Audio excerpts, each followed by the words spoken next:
गीता में अर्जुन को स्वयं भगवान कह रहे हैं कि उस परमेश्वर की शरण में जा, उसके लिए उन संतों के पास जा जो तत्वदर्शी हो। इसी प्रकार हजरत मोहम्मद को उनका अल्लाह कह रहा है कि कोई और पूर्ण परमात्मा है। उसको पाने के लिए उन तत्वदर्शी संत की तलाश कर। वो प्रभु कौन है, ये जानने के लिए कृपया अवश्य सुनिए जगत गुरु तत्वदर्शी संत रामपाल जी महाराज के अमृत वचन। सतगुरुदेव की जय। बंदी छोड़ कबीर परमेश्वर जी की जय। बंदी छोड़ गरीबदास जी महाराज जी की जय। स्वामी राम देवानंद जी गुरु महाराज जी की जय।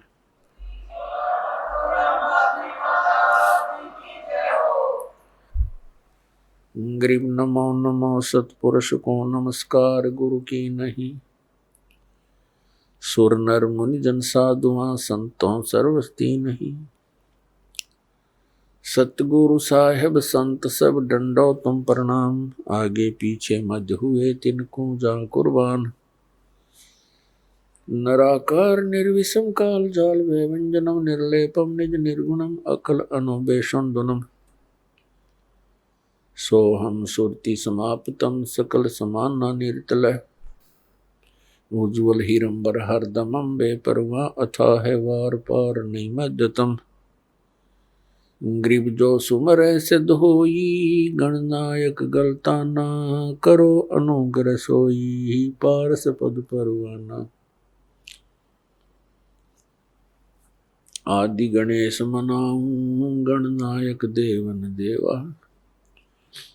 चरण कमल लो लाऊं आदंत करूं सेवा। परम शक्ति संगीतम रिद्धि सिद्धि दाता सोई। अवगत गुण अतीतम सतपुरुष निर्मोही। जगदम्बा जगदीशम मंगल रूप मुरारी। तन मन अर्पों शीशम भक्ति मुक्ति भंडारी। सुर नर मुनि जन ध्यावे ब्रह्मा विष्णु महेशा। शेष शेष मुख गावे पूजे आदि गणेशा। इंद्र कुबेर सरीखा वरुण धर्म राय धामे। समरथ जीवन जी का मन इच्छा फल पावे।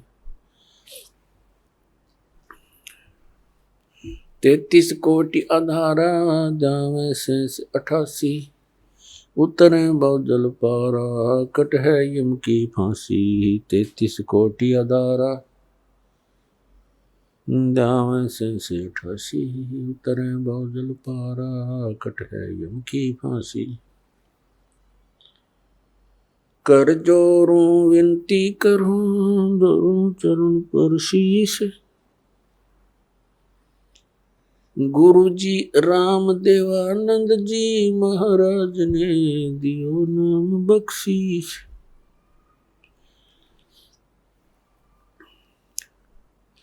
कोटि कोटि सिजदा करूं कोटि कोटि प्रणाम। चरण कमल में राखियो मैं बंदी जाम गुलाम। कुत्ता हूँ गुरुदेव का रामपाल दास का नाम। गले प्रेम की जेवड़ी आँखें चोहा जाऊं। तो करो तो बावड़ू दूर दूर करो तो जाऊं। जो रखो तो ही रहूं जो देवो सो खाऊं।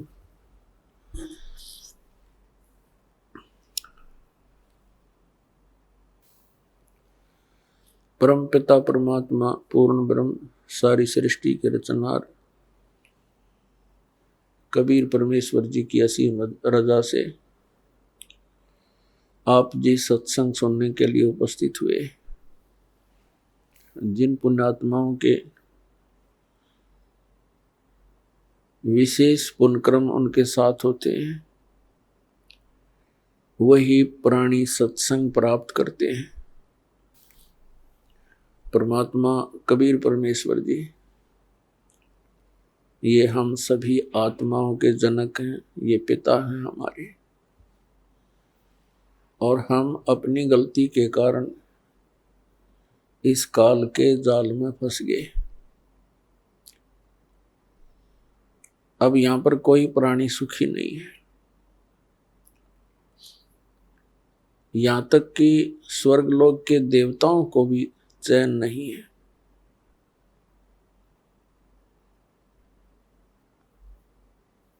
फिर हम यहां रह किस लिए रहे हैं?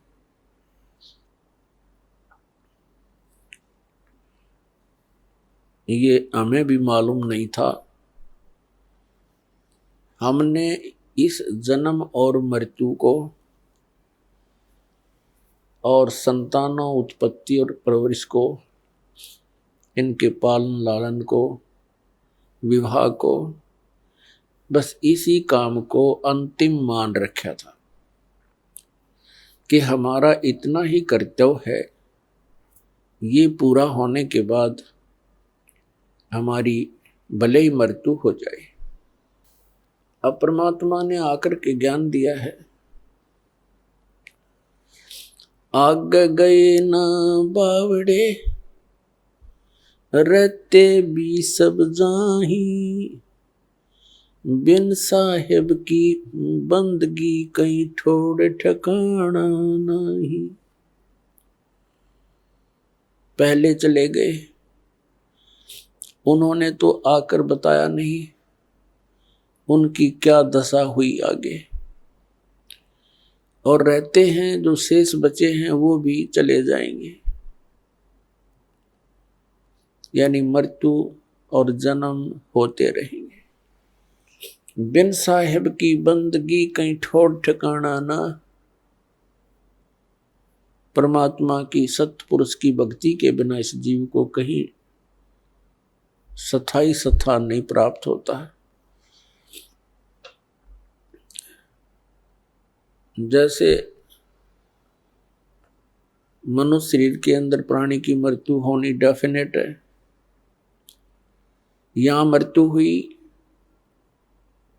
पुण्य और पाप के आधार से आगे इसको स्थान मिलता है। पुण्यों के आधार से स्वर्ग प्राप्ति होती है। स्वर्ग का समय सीमित होता है, वो उसके पुण्यों पर आधारित होता है। जब स्वर्ग के अंदर उसके पुण्य की पूंजी समाप्त हो जाएगी, उसको कुछ समय पहले ही अलर्ट कर दिया जाता है कि अब तेरा जाने का समय आ चुका है। ये और समस्या है वह स्वर्ग के देवताओं की, स्वर्ग के वासियों की। वासियों को उनको पहले पता लग जाता है अब तुम्हारी मृत्यु होगी। ये समझ लो उनको फांसी की डेट दे दी जाती है।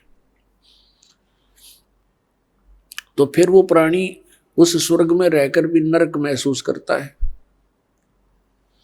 वहां मृत्यु के उपरांत जबरदस्ती जैसे यहाँ बाई फोर्स मार दिया जाता है, मृत्यु कर दी जाती है कोई कारण बने, इसी प्रकार स्वर्ग में भी समय पूरा होते ही वहां से बाई फोर्स निकाल दिया जाएगा, बलपूर्वक। फिर नरक में डाला जाएगा। नरक का समय पूरा होते ही वहां से बलपूर्वक बाहर फेंक दिया जाएगा। तो पुण्यात्मा, यहां पृथ्वी लोक पर मृत्यु हुई, यहां से हुई चलो चलो, स्वर्ग में गए वहां होगी चलो चलो, और फिर नरक से भी फिर चलो। गधे की योनि पाई, फिर मृत्यु हुई चलो, कुत्ता बनो, कुत्ते की मृत्यु हुई चलो, सुअर बनो। तो ऐसे, और फिर समय आने पर फिर मनुष्य बनो। तो यहां परमात्मा बताते हैं, आग गए ना बावड़े रहते भी सब जाही, बिन साहेब की भक्ति कहीं छोड़ ठिकाना नहीं। जैसे मोती ओस का ऐसी तेरी आब, गरीब दास करो बंदगी, बहुर न ऐसा दाव।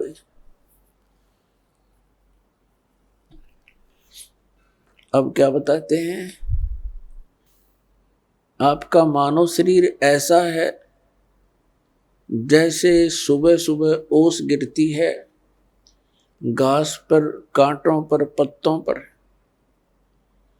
और सूर्य उदय होते ही 1 घंटे के अंदर उसका नामो निशान नहीं होता। तो यहां बताते हैं परमात्मा, गरीबदास साहिब जी कहते हैं परमात्मा से प्राप्त ज्ञान को जैसे मोती ओस का, ऐसी तेरी आव, तेरी आयु ऐसी है, और गरीबदास कर बंदगी बहुरनी ऐसा दाव। अब दाव कैसा है, मनुष्य शरीर एक दाव लगा हुआ है आपका, और इस दाव को चूक गए फिर बहुत लंबा कार्य प्रारंभ हो जाएगा। 84 लाख योनियों में भ्रम भटक कर कष्ट उठा करके फिर कभी मानव शरीर प्राप्त होगा तो यही क्रियाएं फिर हम करते रहेंगे। तो पुण्यात्माओं, परमेश्वर ने बताया है, सुखदेव ने 84 भुगती बना पजावे खरवो, तेरी क्या बुनियाद पुरानी, तू पेंडा पंथ पकड़वो। सुखदेव जैसे ऋषि ने भी 84 लाख योनियों के कष्ट उठाए, और बना पजावे खरवो, खर माने गधा, कुम्हार के पुजावे पर यानी उस किलन पर जहां ईंटें पकाई जाती हैं और जहां पर बर्तन पकाए जाते हैं उसको पुजावा बोलते हैं, पुजावा यहाँ की भाषा। और खर माने गधा। ऐसे ऋषियों की भी ये दुर्गति यहाँ हो रही है। तो परमात्मा कहते हैं, तेरी क्या बुनियाद प्राणी, तू पेंडा पंथ पकड़े। वो पेंडा माने वो मार्ग, कौन सा मार्ग, जिससे ये 84 लाख योनियों की ये बर्मना, ये कष्ट, जन्म और मृत्यु समाप्त हो जा। उस मार्ग को पकड़, उस ज्ञान को ग्रहण कर। उसके लिए श्रीमद् भगवत गीता अध्याय नंबर 4 के श्लोक नंबर 32 में कहा है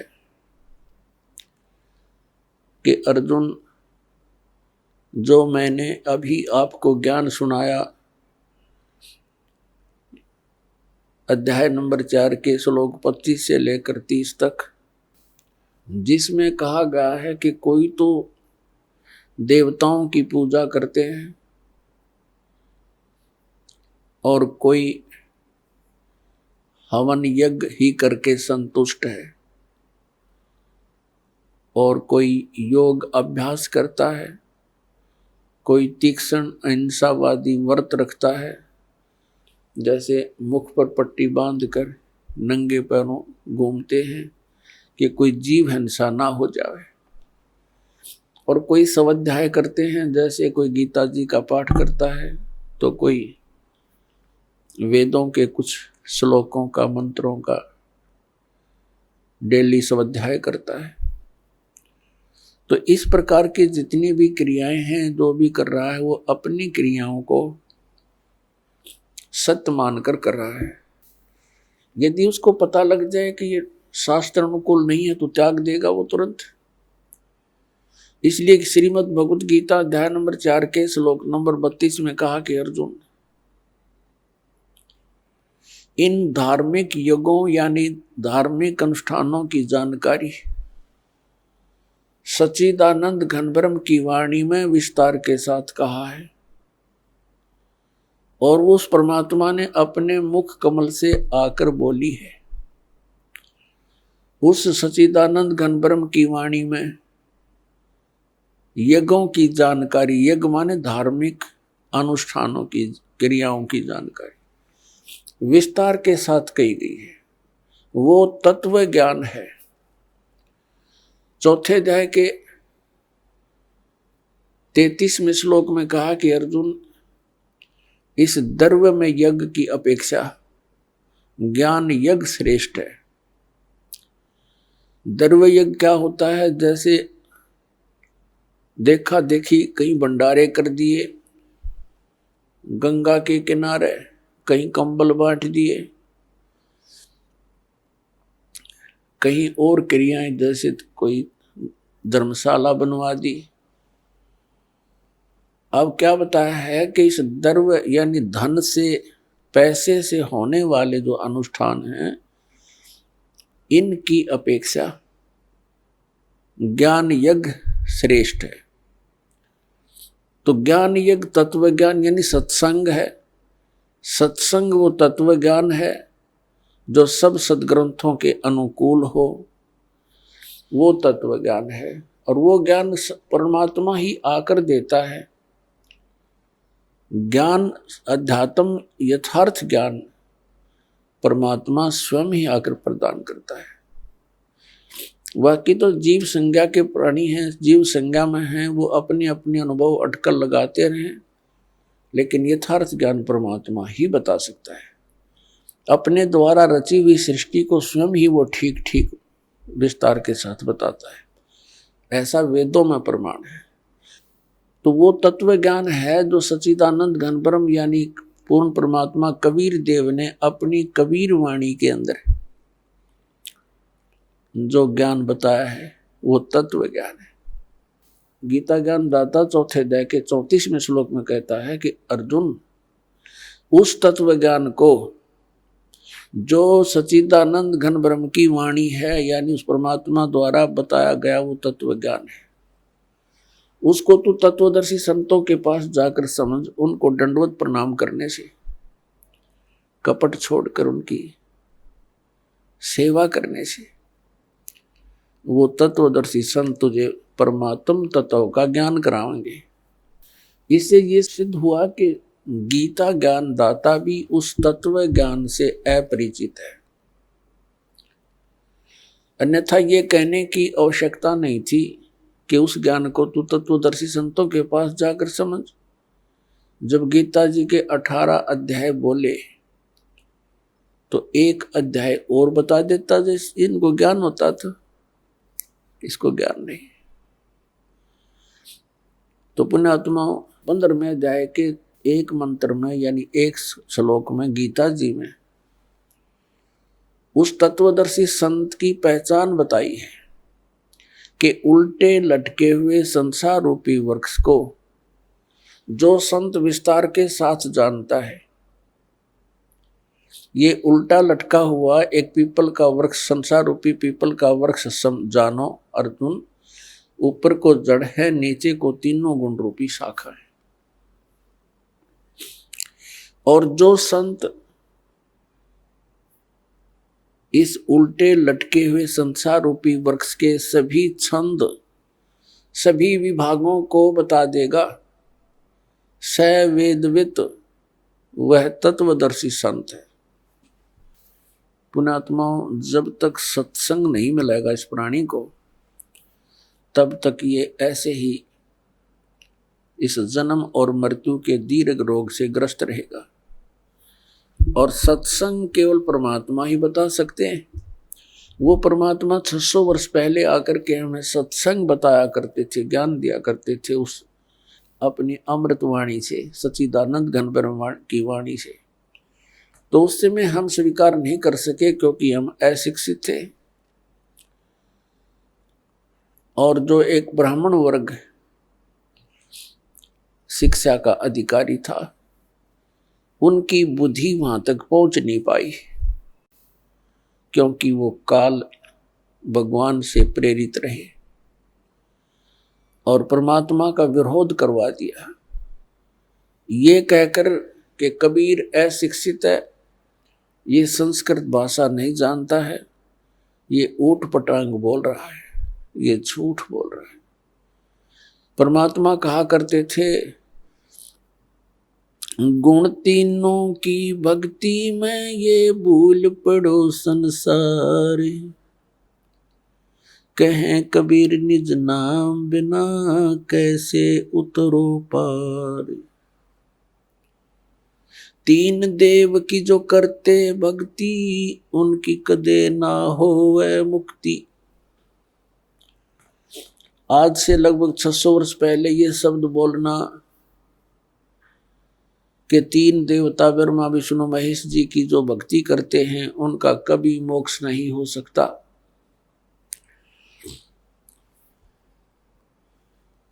पुण्यात्माओं, 600 वर्ष पहले ये बात कहना अपनी मौत को आमंत्रण देना होता था,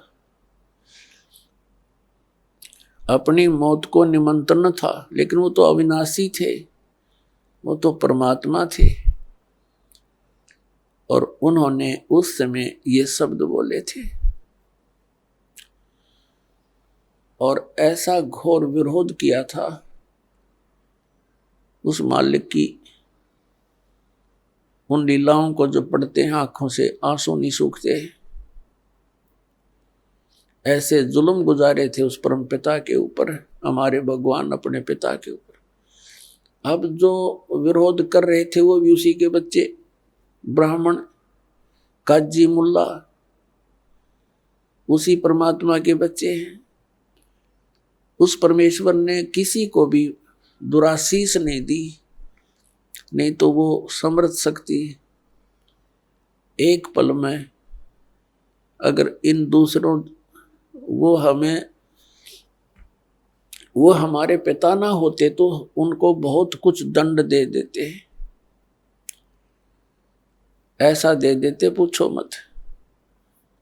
जैसे एक बार गोरखनाथ जी के साथ मजाक कर दिया किसी ने, और उसने इतना गुस्सा उठा, वह मंडली थी उसके साथ 400-500 की, उसने एक शब्द उच्चारण कर दिया कि खड़े हैं वो तो पत्थर बन जाएंगे और बैठे हैं वो सिद्ध।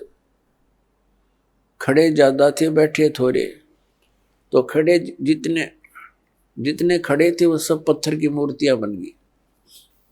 तो ये तो समर्थ हैं, कुछ भी कर सकते थे, लेकिन अपना पिता अपने बच्चों का अहित नहीं कर सकता, चाहे उसको वो कुछ भी कितना दुखी कर ले।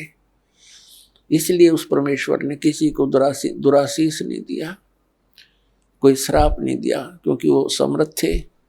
उनको मालूम है कि ये मेरे ही बच्चे काल की भांग पी के मेरे शत्रु बन गए। उसमें अपनी समर्थता का प्रमाण दिया। इसी सत्य कहने के कारण उस परमात्मा को जेरे कुएं में डाल दिया।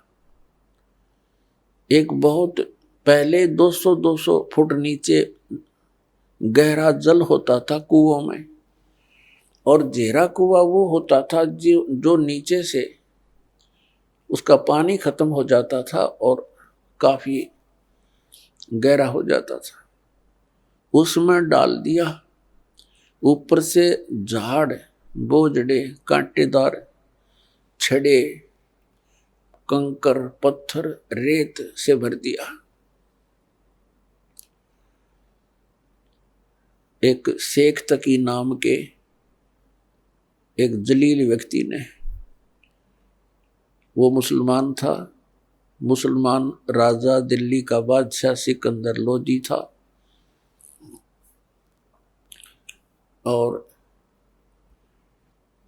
शेख तकी उसका धार्मिक पीर था सिकंदर लोदी राजा का।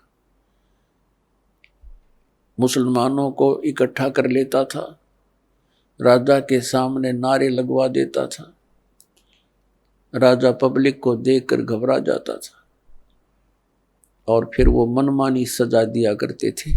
कबीर परमात्मा कुएं में डाल दिया, भर दिया पूरा, और कुछ देर के बाद वो गए सिकंदर लोधी के पास।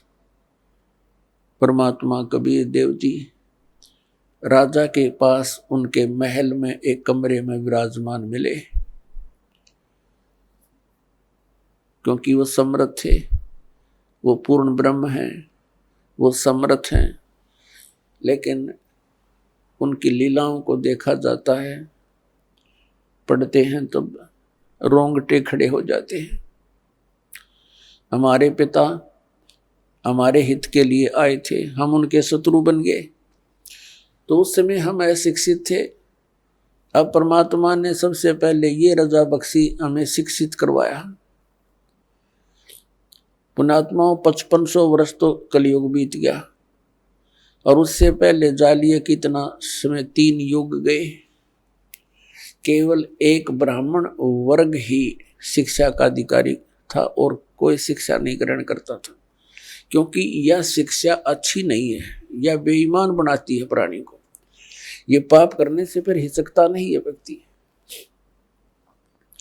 यह शिक्षा गई ब्राह्मण समाज में। इस शिक्षा को इन्होंने रोजी रोटी का धंधा ही बना लिया और पाप के भागी बनने लगे। अब शिक्षा आ गई सब समाज में। कितने चतुर बन गए हम भले ही ऊपर से कितने शिष्ट नजर आते हों, सुंदर कपड़े पहन के, बढ़िया कोई ठिकार लेके, अंदर से कति खोखे और खोखले हुए पड़े हम। हमारे विचार वो नहीं रहे जो हमारे दादे और परदादा के हम देखा करते थे। कितनी इंसानियत थी उनके अंदर। अब पुण्यात्माओं, हम जैसे वर्तमान के मानव से भी हमारा पाला पड़ा है, और आज से 55 वर्ष 50 वर्ष पहले जब हम कुछ जानने योग्य हुए, वो समय भी हमने देखा है। उस समय में और आज में दिन और रात का अंतर हो गया। इतनी गिरावट आ गई हमारी मानसिकता के अंदर, हमारे शिष्टाचार के अंदर। इसका कारण ये शिक्षा ही है। आप ऑफिस में जाते हो, किसी भी कार्यालय में, वहां भी इंसान है। बाहर पंक्ति में खड़ा वो भी इंसान है। कोई दया धर्म नाम की चीज नहीं रह रही। खाएं जाओ धक्के, गिड़गिड़ाएं जाओ उनके सामने, रहम रहा नहीं। 10 रुपये दे दे तो काम कर दे, नहीं तो खाओ धक्के। तो ये जलालत हमको किसने सिखाई? इस शिक्षा ने सिखा दी। और क्या करते हैं फिर उस पैसे का? हम कोठी बनाते हैं, बंगला बनाते हैं, कार खरीदते हैं, और फिर घर में कोई ना कोई ऐसी समस्या, कोई दुर्घटना हो जाती है, कोई बीमारी लग जाती है। उस सारे पैसे को फिर हम ऐसे ही, वो पैसा तो रहता नहीं, व्यर्थ हो जाता है। कोठी बना दी, मृत्यु होगी। आप गधा बनकर कुम्हार के घर मिट्टी ढो रहा है और कोठी वहां खड़ी है, चाट ले उस कोठी को।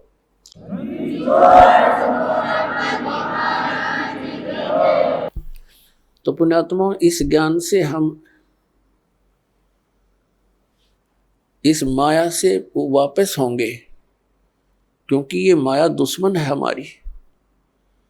और इस माया का हम प्रयोग कहाँ करते हैं? हमने परंपराएं गलत बना ली। विवाह करते समय पूरा ड्रामा कर बैठते हैं। पता नहीं किस किस प्रकार से हम अपने इन क्रियाओं को जो एक सिंपल वे से करनी चाहिए थी, हम ड्रामा बना रहे हैं। विवाह करते हैं, लड़के वाला खुशी मनाते हैं, लड़की का विवाह होता है, डीजे बजते हैं। अरे ब्याह 2 बच्चों का होना है, और परमात्मा ने कर रखा होता है, क्योंकि संयोग भगवान ही जोड़ के भेजता है, जीव नहीं जोड़ सकता, या भूल है इसकी। तो अपने सिंपल से वे से ब्याह करें। बच्चों का नाता ही तो जोड़ना है, वचन से जुड़ता है। ठीक है भी, हमारे आपका बेटा पसंद है, वो कह दे भी हमारे आपकी लड़की पसंद है, दोनों बच्चों का विवाह मंजूर हुआ ना, हो गया ब्याह। और इसमें क्या देर लगे थी? अब हमने देखा,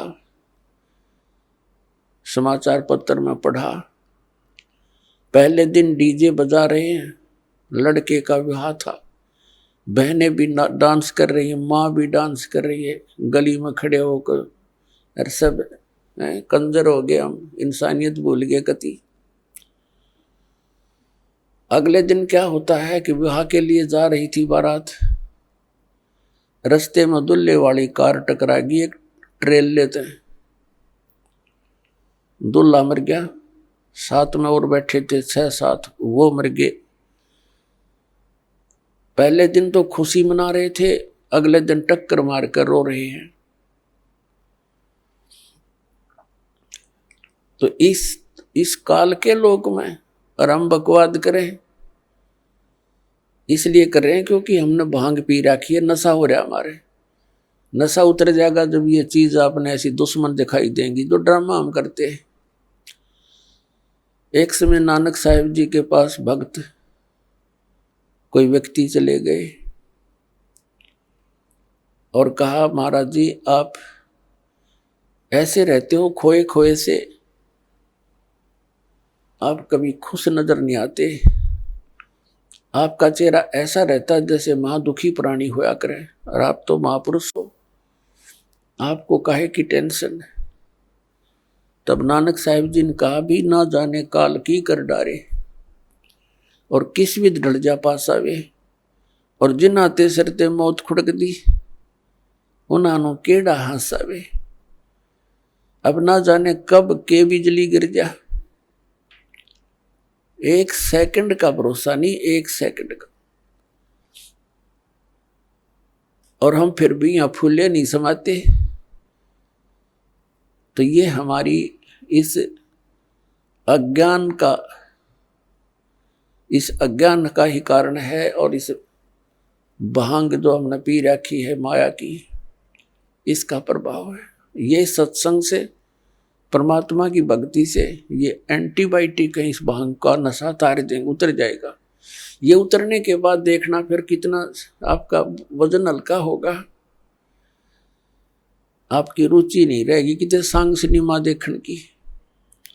आपने सोचोगे क्यों समय बर्बाद किया, या तो मालिक की चर्चा चलेगी, या सत्संग सुनने दिल करेगा, या फिर अपनी सुबह शाम दोपहर की क्रियाएं, और फिर मंत्र दिन में। इतना बिजी शेड्यूल हो जाएगा आपका, बकवाद करने का समय कौन मिले। और कभी समय मिलेगा तो रुचि नहीं बन सकती है, क्योंकि आत्मा स्वीकार करे नहीं, बहुत दिन हो गए इसने ये बकवाद करती ने, इसका कुछ भी हाथ नहीं लगा। तो पुण्यात्माओं, हमने अपने सिर पर आप पर वजन घना रख लिया है। सबसे पहले तो हमने इस विवाह के ऊपर खर्चा कति बंद करना पड़ेगा। फिर हम कोठियां बनाते हैं, सिंपल मकान बनाओ, ठीक है, जिसके पास 2 पैसे हैं वो भी अपना हिसाब का ही मकान बनावे, लोग दिखावा नहीं करे। तो उसमें हमें भक्ति में ज्यादा समय मिलेगा, हमारी टेंशन खत्म होगी। अब जैसे हम त्योहार मनाते हैं, अब जब तक ज्ञान नहीं था तब तक हम कुछ भी मना लेते, अब ज्ञान हो गया, कति रुचि नहीं बनती। एक व्यक्ति ने नाम लिया और बहुत दुखी परिवार सारा, और उनसे बताया भी ऐसे ऐसे ये नहीं करना, ये त्योहार वगैरह तुम जो बनाते हो मनाते हो, ये नहीं मनाना। कैसे? अब हम क्या करते, एक फॉर्मेलिटी कर रहे हैं। कोई भी त्योहार आता है, वो फॉर्मेलिटी बना ली कि इतने कपड़े और इतनी मिठाई, इतने सुहाड़ी गुलगुले, ये पहुंचाने, वो नून ते लेकर चल पड़े, वो नून ते लेकर चल पड़े, और वो कपड़े नए पड़े रहे, कोई पहनता नहीं। क्या फायदा हुआ? एक बच्चा होता है, 4 बुआ है उसके, चारों लाऊंगी जुगले 6 और 6 महीना पाछो बच्चा बड़ा हो जाओ, पैर जो गिरे कोई ना वो वही की तो फूकने पड़े। क्या फायदा इन बकवादों का? तो इस तरह हमने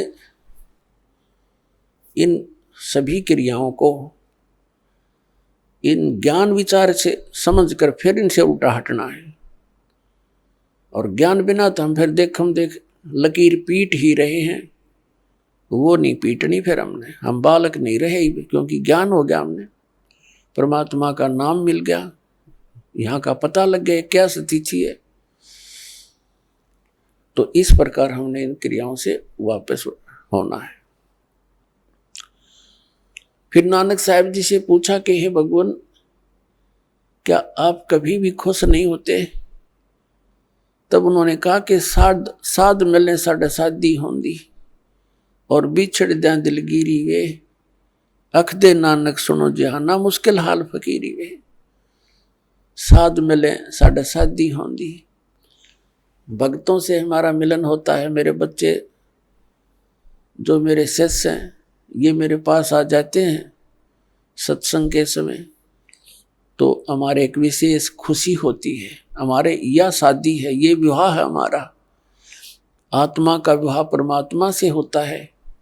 कहते साध मिले साढ़े साधी होंदी और विछड़ जाए दिलगिरी वे। जब ये यहाँ से सत्संग सुनकर जाते हैं तब मुझे फिर उदासी छा जाती है। क्यों छा जाती है? कि ये बच्चे परमात्मा के हंस इस ज्ञान से कुछ परिचित हुए हैं और अब ये जा रहे हैं उन लोगों के बीच में जो परमात्मा के ज्ञान से अपरिचित हैं, और कहीं ये बच्चे अपना नियम भंग करके और उन लोगों के विचारों को सुनकर अपनी दिशा ना बदल लें, ये नाम से वंचित ना हो जाए। और जब ये वापस आ जाते हैं एज इट इज, तो मुझे खुशी होती है कि मेरी फसल में कीड़ा नहीं लगा। तो कहते हैं साध मिले साढ़े साधी होंदी और बिछुड़ जा दिलगिरी वे, अख दे नानक सुनो जहाना या मुश्किल हाल फकीरी वे। ये भक्ति बहुत मुश्किल बना दी इन अज्ञानी संतों और महंतों, आचार्यों और शंकराचार्यों ने। परमात्मा से दूर कर दिया हमारे को, तत्व ज्ञान रहा नहीं, सदग्रंथों का ज्ञान हम तक पहुंचा नहीं, लोक वेद बना करके हमारे को ऐसे दंत कथाएं सुनाती जिनका कहीं कोई सिर पैर नहीं। तो पुण्यात्माओं, अगर आप खुशी मनाओ तो उस दिन की मनाया करो जिस दिन आपने नाम मिला। कबीर साहब कहते हैं जिस दिन सतगुरु भेंटिया सो दिन लेख जान, और बाकी जन्म गंवा दिया बिना गुरु के नाम। जिस दिन आपको उपदेश मिल गया आपका वो जीवन मनुष्य का, उस दिन से जन्म समझ लेना। उससे पहले आपका मनुष्य जीवन नहीं था, लेकिन शरीर बेशक मनुष्य का था। जा दिन सतगुरु भेंटिए सो दिन लेख जान, बाकी समय व्यर्थ गया तेरा बिना गुरु के नाम। तो पुण्यात्माओं, परमात्मा की कृपा से आपको ये सत्संग मिला है, तो सबसे पहले मालिक ने हमारे को शिक्षा देनी पड़ी, और इस शिक्षा के बिना हम भगवान को पहचान नहीं सके थे। उनको मालूम था कि ये खूब बिगड़ेंगे, शिक्षा होते ही ये खूब अवाम उड़ेंगे, वैज्ञानिक पाक गए हैं बना के परमात्मा गॉड गिवन मटेरियल पर अनुसंधान करके ये भगवान से दूर करने लग गए, और आप भी होने लगे। कहीं भगवान नहीं है, एक विश्व नियम है, एक एलिमेंट खोज लिया है, उससे सब कुछ बनता है। वो एलिमेंट किसने बनाया? इन वैज्ञानिकों ने बना दिया। परमात्मा के मटेरियल के ऊपर बकवाद करते हैं। अगर 2 वर्ष वर्षा ना हुआ ना, ये वैज्ञानिक भी इनके सारे इंस्ट्रूमेंट अड़क पड़े जड़े, जंग लाग जाए इनके अंदर। भगवान के रहम को भुला दिया।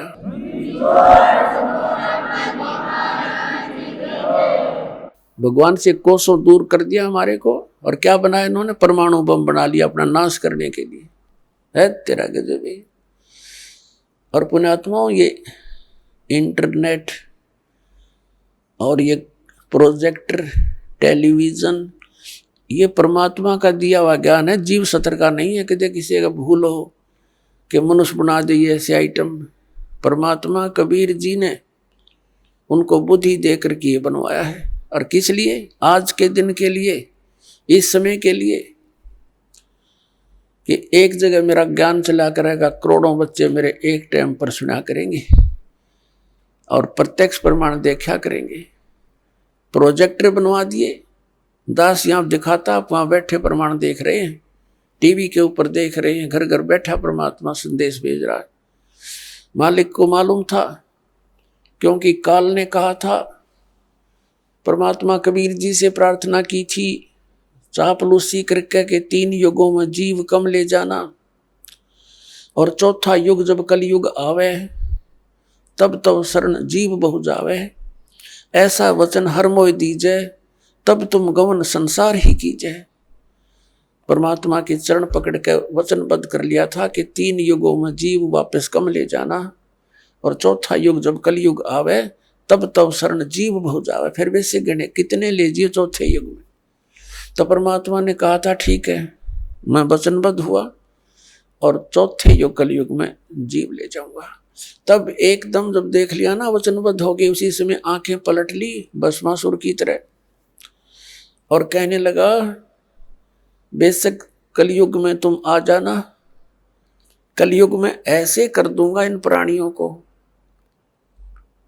कि ये भक्ति योग्य नहीं रहेंगे, इनके इतने मलिन आत्मा कर दूंगा, और मंदिर मस्जिद और छोटी तीर्थों पर इनके ऊपर धामों के ऊपर आश्रित कर दूंगा, और देवी देवताओं की पूजा पर इनको आरूढ़ कर दूंगा। आपकी कोई भी बात नहीं सुनेगा, और आ जाना बेशक। बेशक कहा था, जोग जीत जाओ संसारा, जीव न माने कहा तुम्हारा, जीव तुम्हारा कहा न माने, हमारी ओढ़ हो बाद बखाने। ऐसे उल्टे पाठ पढ़वा दूंगा अपने नकली दूत भेज के कि तुम्हारे साथ तुम्हारे ही बच्चे वाद विवाद क्या करेंगे मेरी ओर मेरा पक्ष में हो करके, जैसे परमात्मा 600 वर्ष पहले आए थे। उस समय वो क्यों आए थे? इसलिए आए थे कि इस कलयुग में वो मेरे बच्चे मुझे पहचान लेंगे। वो लीला करके चले गए जो भगवान किया करता है। अब उस भगवान के पहचानने में हमें बहुत आसानी हो गई है। यदि 600 वर्ष पहले परमात्मा ना आते तो हम कैसे पहचानते परमात्मा कौन है? भगवान जो लीला किया करते हैं वो प्रत्येक युग में ऐसी ही करते हैं, और उन लीलाओं का प्रमाण हमारे सदग्रंथों में मिलता है।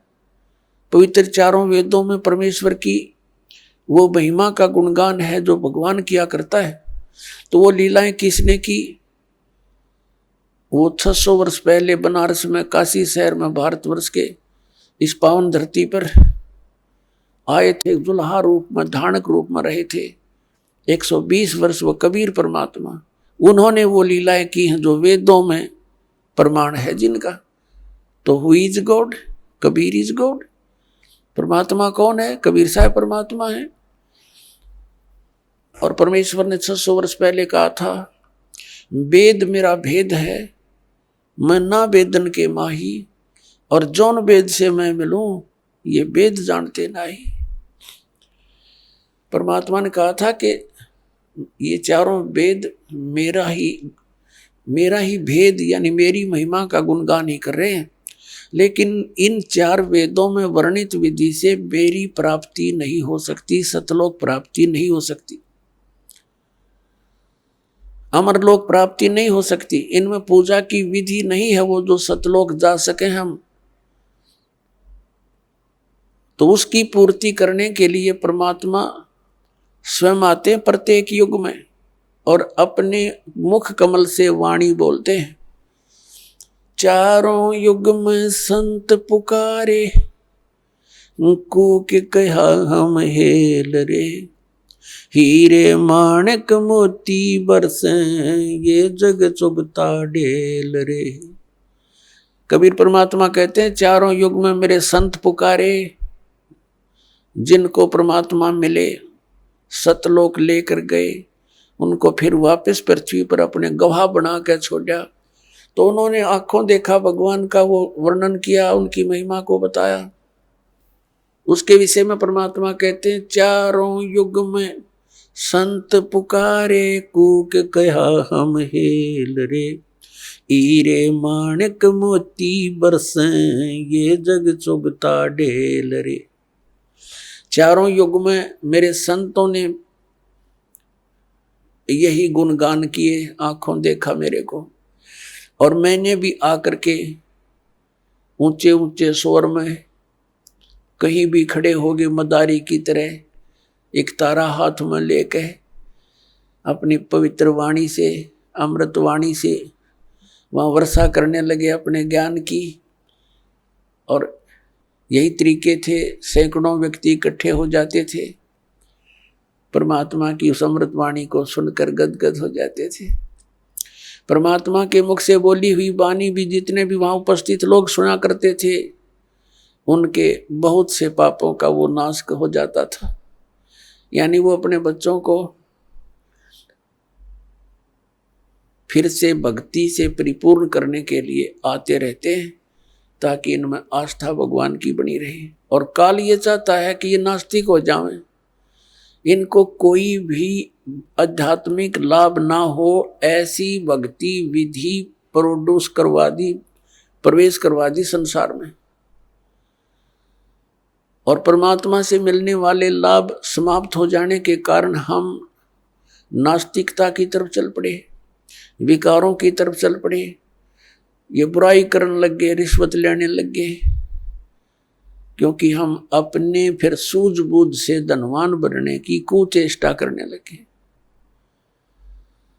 और जिसका परिणाम ये निकला, हम नास्तिक होते जा रहे हैं और दूने दुखी हो गए। जैसे कोई व्यक्ति 2 नंबर से पैसे इकट्ठे करता है, कोई मिलावट करता है, कोई रिश्वत लेता है, या कोई किसी को धोखा दे करके पैसे इकट्ठे करता है, तो उसके लिए वो विष का काम करेंगे। अब एक व्यक्ति बता रहा था, उसका इकलौता पुत्र बीमार हो गया। पहले तो देश अपने लोकल डॉक्टरों को दिखाते रहे, कभी आराम हो जाए, कभी फिर हो जाए। फिर ऐसे ही संत साधु संतों के चक्कर में पड़ गए। फिर लास्ट में जब बिल्कुल वो एट द डेथ हो गया, मरने को हुआ, तो उसको फिर पीजीआई ले गए, वो ऑल इंडिया इंस्टीट्यूट दिल्ली लेकर गए। उसकी दोनों किडनी फेल होगी। किडनियों का ऑपरेशन हो गया, किसी रिश्तेदार ने दे दुआ दिए हुए। तो फिर क्या हुआ, वो लड़का स्वस्थ हो गया।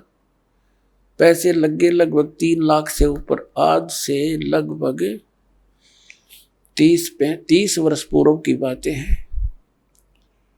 उस समय 3 लाख की बहुत की, आज के तो 30 लाख और उस समय के 3 लाख, इतना वो था, अंतर है अब की उस समय जो पैसे की वैल्यू थी। तो उसने क्या बताया कि मेरा लड़का स्वस्थ हो गया और पैसा इतना लग गया कि कर्जा हो गया। शादी विवाह की तैयारी कर रखी थी, विवाह से कुछ समय पहले ही दुर्घटना यानी बस एक्सीडेंट में मृत्यु होगी। अब वो इस सत्संग को सुनकर आंखों से आंसू निसूख रहे थे उस व्यक्ति के, और अपने आप को कोस रहा था कि मुझे तो थोड़ी सजा मिली भगवान, मैं इतना नीच व्यक्ति था। अपने बच्चे को सुखी करने के लिए, इसको कार और कोठियों में देखने के लिए मैंने इतनी ऐसी गलतियां की कि अब मेरा कलेजा फटकर आता है। 2 लाख रुपए कमाए होंगे 5-10 वर्ष में, 2 नंबर का काम करके। 2 नंबर का काम क्या था कि उस समय ये कैसेट, ये टेप चल रहे थे, टेप रिकॉर्डर से चले थे, और उनकी जो रिफल होती थी वो कैसेट, वो कहता मुझे 2 रुपए में पड़ा करती, सारी थोक का बाला करता तोल के भाव से, और वहाँ बना कर नकली और ओरिजिनल कवर के अंदर भर देता था। मुझे 2 रुपये में पड़ा करती वह सारी, और मैं 32 रुपये में बेचा करता, और वो जाते हैं टूट जाती, मेरे पास आते मैं फेंक देता, मैं क्या करूं। और आज मुझे वह सजा सही मिल गई। तो पुण्यात्मा, अब उसको बताया गया, सत्संग में बताया जाता है कि जो पैसा आपने 2 नंबर से कमाया वो पैसा तो रहा नहीं, आपके पास क्या रहा, वो पाप रह गए जो आपना भी भोगने शेष है, और पैसा चला गया। तो पुण्यात्मा, जब आप ज्ञान होगा आपको, ये कोई बालकों की बताई हुई बातें नहीं है, ये गॉड गिवन परमात्मा का दिया हुआ विधान है, उनका बताया हुआ ज्ञान है। ये कोई डूम बाट के गीत नहीं किसी ने स्वार्थवश गा रखे होंगे। परमार्थी परमात्मा ने, सतपुरुष कबीर साहब ने आकर ये विधान बताया है कि बच्चों तुम विष खाना छोड़ दो, यदि यहाँ भी सुखी रहना चाहते हो जब तक तुम्हारा जीवन शेष है।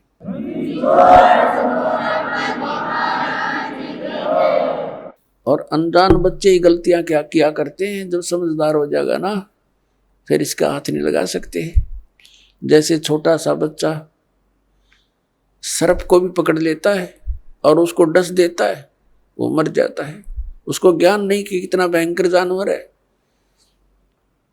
और जब वो बड़ा हो जाता है, उसको उस जानवर के बारे में जानकारी हो जाती है कि ये तो बड़ा खूंखार है, इसके निकट भी नहीं जाना चाहिए, तो फिर वो दूर से ही सर्प को देखकर भाग लेगा दूर, औरों को भी कहेगा इधर मत जाना, सर्प है सर्प है।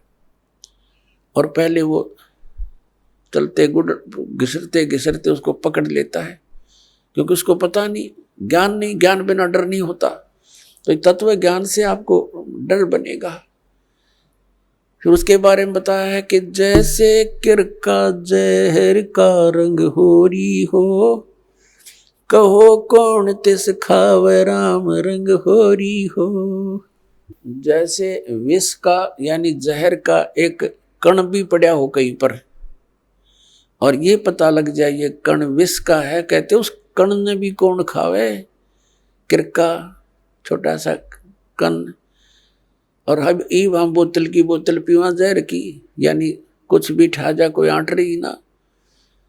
बताओ किसी क्षेत्र में देख ले हाहाकार मची हुई है, किसी भी फील्ड में जाके देख लो, इंसान को संतुष्टि संतोष रहा नहीं। तो यहाँ फिर पता लगेगा कि जैसे किरका जहर का रंग होरी हो, कहो कौन तिस खावे राम रंग होरी हो। यानी हम धन इकट्ठा करते हैं खुशी मनाने के लिए, तो परमात्मा कहते हैं खुशी तो आपको परमात्मा के रंग में रंगे जाओगे ना, तब ये खुशी होगी, होली होगी, आपकी असली होली फिर होगी, और रोज होगी आपका होली फिर हुआ। इस प्रकार ये ज्ञान होने से पुण्यात्मा हम बहुत से पापों से वैसे ही बच जाएंगे और फिर परमात्मा पाएंगे। तो पुण्यात्माओं प्रसंग चल रहा है कि परमात्मा की भक्ति ना करने से मानव कितना दुखी हो रहा है। श्रीमद् भगवद गीता अध्याय नंबर 4 के श्लोक नंबर 32 में कहा है कि वो सच्चिदानंद घन ब्रह्म ने अपने मुख कमल से जो ज्ञान दिया है वो तत्व ज्ञान है। वो तत्व ज्ञान है जिससे आपका मोक्ष होगा, सब कर्म बंधनों से मुक्त हो जाएगा।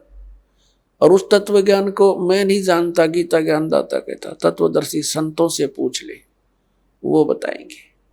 इसने तो अपना पल्ला झाड़ दिया और 18 अध्याय भी बोल दिए, बात वहीं की वहीं छोड़ दी। फिर उस तत्वदर्शी संत की पहचान बताई है गीता अध्याय नंबर 15 के श्लोक नंबर 1 में श्रीमद् भगवद गीता में, के उल्टे लटके हुए संसार रूपी वृक्ष को, ये संसार रूपी उल्टा लटका हुआ वृक्ष जानो। ऊपर को जो जड़ है वो तो पूर्ण परमात्मा समझ लो, परम अक्षर ब्रह्म सतपुरुष। और ऊपर के लोक जहाँ वो मालिक रहता है वो अमर लोक है, वो सारे मिलकर अमर लोक है वो। लेकिन उसके 4 डिवीजन हैं, एक सतलोक है, दूसरा अलख लोक है, फिर अगम लोक है, और चौथा फिर अकह लोक अनामी लोक है। वो सारा अमर अक्षेत्र है, वो शाश्वत स्थान है, और उससे कहते नीचे ऊपर को जड़, नीचे को तीनों गुण रूपी शाखा, रजगुण ब्रह्मा, सतगुण विष्णु, तमगुण शिव जी रूपी शाखा है। अब गीता ज्ञान दाता ने तो सिर्फ इतना बताया है, ऊपर ने तो जड़ है उसकी और नीचे ने तीनों गुण रूपी शाखा है, बाकी सब छोड़ दिया। फिर बताया कि जो इस संसार रूपी वृक्ष के सभी विभाग बतावेगा, स वेदविद, वो तत्वदर्शी संत है। पुणात्मा 600 वर्ष पहले परमेश्वर आए थे ये तत्व ज्ञान बताने के लिए, और उस समय उन्होंने क्या बताया था? अक्षर पुरुष एक पेड़ है, सरपुरुष वा की डार, और तीनों देवा शाखा है ये पात रूप संसार। अपने द्वारा रची हुई सृष्टि को रचनहार ही बता सकता है। और परमात्मा ने ये भी कहा था, गुण तीनों की भक्ति में ये भूल पड़ो संसार, कहें कबीर निज नाम बिना कैसे उतरो पार। तीन देव की जो करते भक्ति, उनकी कबू ना होवे मुक्ति। अब वो क्या करते सच्चाई, और हम न लागी कड़वी, हम अपने पिता के दुश्मन हो गए, उनसे विमुख हो गए, और जिसके कारण हम आज तक धक्के यहीं खा रहे हैं। तो पुण्यात्माओं, जिस ज्ञान को न तो गीता ज्ञान दाता जानता, और वो ज्ञान परमात्मा ने 600 वर्ष पहले कबीर जी ने बोल कर अपनी अमृतवाणी में लिखवा रखा है, जिसको ये अशिक्षित बतावे थे। तो पुण्यात्माओं, ये भी एक विशेष रजादाता की, क्योंकि वो तो परमात्मा है, और परमात्मा का कोई भी जो क्रिया है, कोई भी कार्य है, उसमें कोई त्रुटि नहीं हो सकती। यदि उस समय वो दाता ब्राह्मण वर्ग में आ जाते और थोड़ी बहुत कोई संस्कृत भी सीख लेते और ज्ञान यही बता देते, तो हम ये नहीं मान सके थे ये भगवान थे। हमने तो सोचा इनका समझ में आ गई होगी और ब्राह्मणा का ही ना होगी, ये भगवान नहीं है। अब क्लियर हो गया, जो अशिक्षित अक्षर ज्ञान जानता नहीं, और वो ज्ञान बता रहा है जो वेदों और हमारे पुराणों में लिखा हुआ है। और हमारे धर्म गुरु आचार्य शंकराचार्य, ब्राह्मण, ऋषि, महर्षि, संत और महंत, इनको कख नहीं पता उन पुराणों और वेदों और गीता का। तो who is God? Kabir is God.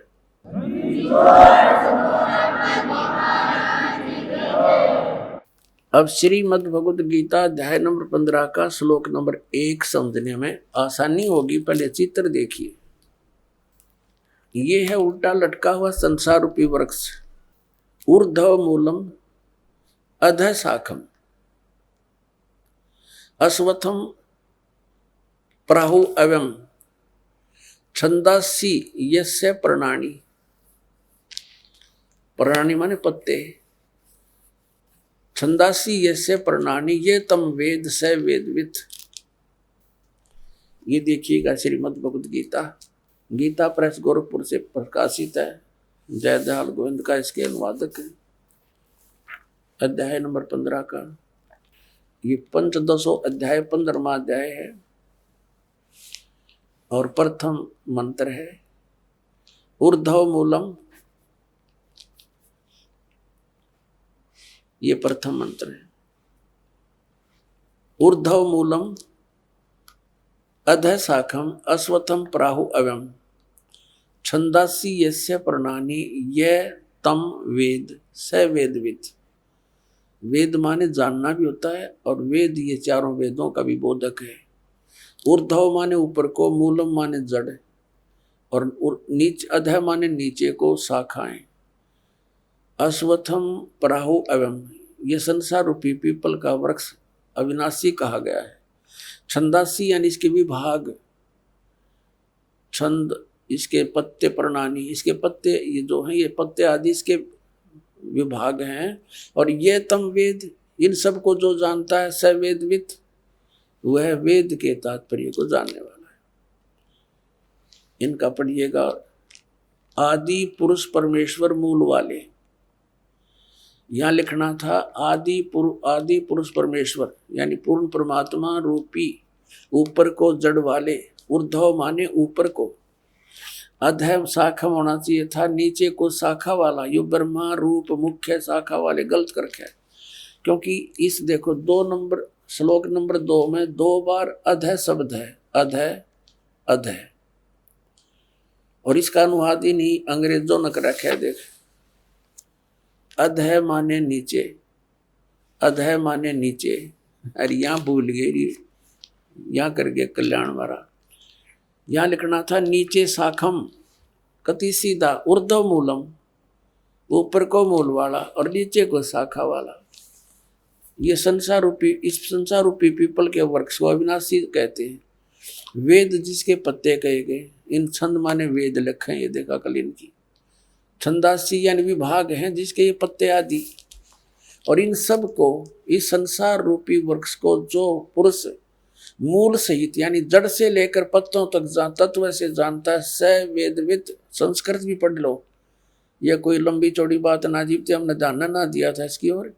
स माने वह है, वेदवित माने वेद के तात्पर्य को जानने वाला, यानी तत्वदर्शी संत है वो, जो इसके सारे विभाग जानता है। तो वो कौन है, किसने बताया ये ज्ञान?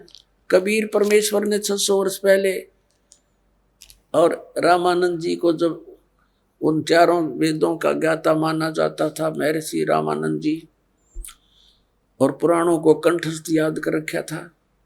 बाल ब्रह्मचारी और 104 वर्ष का हो गया था डले ढोते ने, जब परमात्मा में लेते और सतलोक दिखाकर वापस छोड़ा था, अपनी सतीथि से परिचित करा कर जब कहा था, तुम साहेब तुम संत हो, तुम सतगुरु तुम हंस, गरीब दास तेरे रूप बिना और न दूजा अंश। तुम साहेब तुम संत हो, तुम ही साहेब माने परमात्मा हो, और तुम ही वास्तव में जो आपके अंदर गुण है एक संत, तुम ही वो संत हो, और तुम ही सतगुरु हो। सतगुरु माने सच्चा ज्ञान देने वाले। तो अब देखिएगा, ये उल्टा लटका हुआ संसार रूपी वृक्ष है। परमात्मा ने बताया था, अक्सर पुरुष एक पेड़ है जो जमीन से बाहर दिखाई देता है, वो पोर्शन उसको वृक्ष बताते हैं, कहा जाता है। ये समझ लो एक वृक्ष है, और ये तना, ये अक्षर पुरुष है, इसको परब्रह्म भी बोलते हैं। इतना पोर्शन समझो इस संसार रूपी वृक्ष का, और इसे एक मोटी डार निकली है, वो सरपुरुष है। ये अक्षर पुरुष, ये सरपुरुष, ये सरपुरुष, ये इतना है। इसके फिर 3 शाखा होगी, ये तीनों देवा शाखा हैं भाई, पाते रूप संसार। अक्षर पुरुष एक पेड़ है, निरंजन वाकी डारे। सरपुरुष को निरंजन भी कहते हैं, ज्योत निरंजन काल। सरब्रह्म भी कहते हैं इसको, सरपुरुष भी इसी का, काल ब्रह्म भी, ये तो डार है। और तीनों देवा शाखा हैं भाई, पाते रूप संसार। ये अमृतवाणी परमात्मा की। कबीर अक्षर पुरुष एक पेड़ है, निरंजन कहो, सरपुरुष कहो, वाकी डार, और तीनों देवा शाखा हैं, ये पात रूप संसार। अपनात्माओं, परमात्मा कहा करते, 3 देव की जो करते भक्ति, यानी भक्ति का अर्थ होता है इष्ट रूप में मान के उन पर आश्रित हो जाना, उनके अतिरिक्त और किसी की पूजा नहीं करते, यानी इष्ट रूप में मानकर जो साधना की जाती है उसके हम भक्त कहलाते हैं। तो क्या बताते हैं, तीनों गुण की भक्ति में ये भूल पड़े संसार, और कह कबीर निज नाम बिना तुम कैसे उतरो पार।